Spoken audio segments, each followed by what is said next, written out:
Operation Sindoor தாக்குதலின் ரகசிய தகவல்கள் உடைத்து பேசிய பாதுகாப்புத்துறை அமைச்சர் ராஜ்நாத் சிங் அதிரடி. பகல்காம் தாக்குதலுக்கு பதிலடி கொடுக்கும் விதமாக பாகிஸ்தான் மற்றும் பாகிஸ்தான் ஆக்கிரமிப்பு காஷ்மீர் பகுதிகளில் உள்ள 9 பயங்கரவாத முகாம்கள் மீது இந்திய ராணுவத்தினர் செவ்வாய்க்கிழமை நள்ளிரவு தாக்குதல் நடத்தினர். பகல்காம் தாக்குதலுக்கு பதிலடியாக பாகிஸ்தான் மீது இந்தியா இன்று அதிரடி தாக்குதல் நடத்தியுள்ளது. நள்ளிரவு 1:44 மணிக்கு பாகிஸ்தான் மீதும் பாகிஸ்தான் ஆக்கிரமிப்பு காஷ்மீரிலும் இந்தியா தாக்குதல் நடத்தியுள்ளது.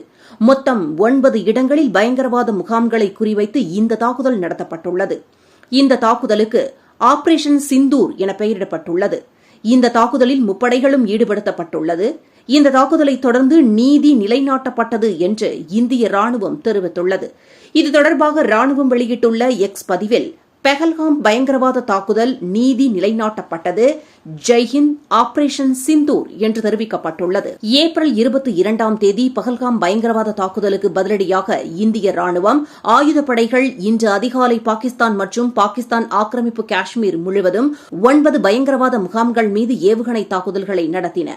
மிக முக்கியமான இலக்குகளில் ஒன்று பகாவல்பூரில் உள்ள ஜெய்ஷ் இ முகமது தலைமையகமாகும். மற்றொரு பெரிய தாக்குதல் சம்பாவுக்கு எதிரே உள்ள இந்தியா பாகிஸ்தான் எல்லையில் இருந்து 30 கிலோமீட்டர் தொலைவில் உள்ள முரிட்கேவை தாக்கியது. சாக் அம்ரு, முரிட்கே, கோட்லி, சியால்கோட், குல்பூர், பாக், முசாஃபராபாத், பிம்பர், பகவல்பூர் ஆகிய 9 இடங்களில் தாக்குதல்கள் நடத்தப்பட்டன.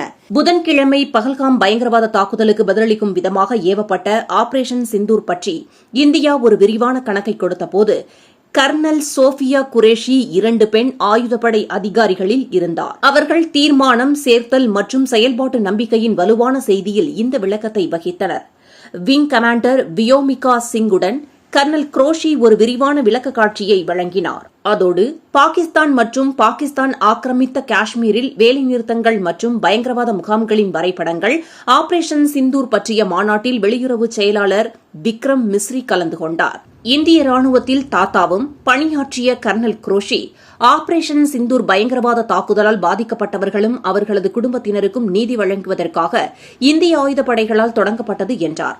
9 பயங்கரவாத முகாம்கள் குறிவைக்கப்பட்டு வெற்றிகரமாக அழிக்கப்பட்டன.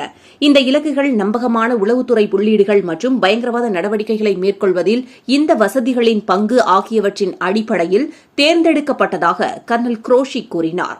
பொதுமக்கள் உள்கட்டமைப்புகளுக்கு சேதம் மற்றும் எந்தவொரு பொதுமக்கள் உயிர்களை இழப்பதை தவிர்ப்பதற்காக இடங்கள் தேர்ந்தெடுக்கப்பட்டன. இது சரியான விடாமுயற்சியுடன் செய்யப்பட்டது.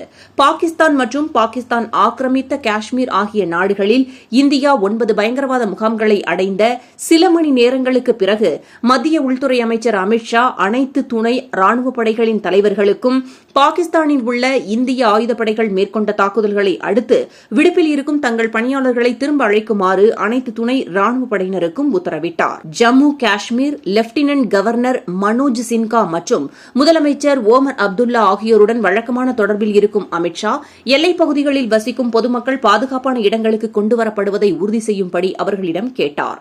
விடுப்பில் இருக்கும் தங்கள் பணியாளர்களை திரும்ப அழைக்குமாறு அனைத்து மத்திய ஆயுத போலீஸ் படைகளின் தலைவர்களுக்கும் உள்துறை அமைச்சர் அறிவுறுத்தினார்.